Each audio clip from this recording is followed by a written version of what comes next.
না ঢাকা দক্ষিণ city corporation ভয় পেয়ে যায়।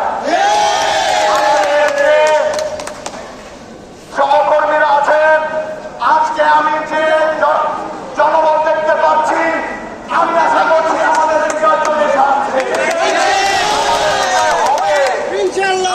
একটু ধৈর্য ধারণ করুন এবং কি আল্লাহর প্রতি বিশ্বাস রাখুন, আমাদের এই ন্যায্য দাবি বাস্তবায়ন হবে। আমাদের আশেপাশে অনেকজন বলেছিল তোমাদের এই দাবির কোনো কিছু হবে না। আমি বলতে চাই আপনার সেই ব্রেনটাকে আবার ওয়াশ করে আসেন। আপনার ব্রেনটা জং ধরে গিয়েছে, আপনার জ্ঞান একবারে নষ্ট হয়ে গিয়েছে। এখন আমরা প্রশাসন মহোদয় অপেক্ষা করব যতক্ষণ পর্যন্ত প্রশাসক মহোদয় না আসবে। আমরা এখন এই ব্যাংকগুলোর আমাদের এই ব্যাংকগুলোরে আমরা অবস্থান গ্রহণ করব এবং কি যদি কোনো সঠিক সিদ্ধান্ত না আসে এবং কি প্রশাসক মহোদয় যদি না আসে, আমরা আগামীকাল আবার কর্মসূচি ঘোষণা করব।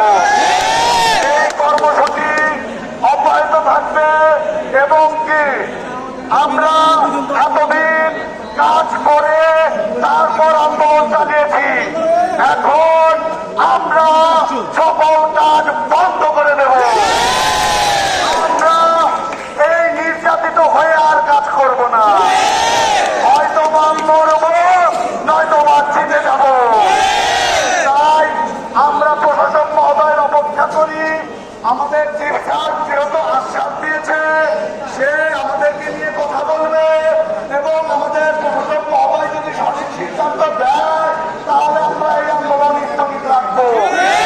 আর যদি সে সঠিক কোনো সিদ্ধান্ত না দেয় এবং কি প্রশাসক মহোদয় যদি নাও আসে, তাহলে আমাদের আন্দোলন চলবে এবং কি আমরা বিকেল বেলা আবার কর্মসূচি ঘোষণা করব।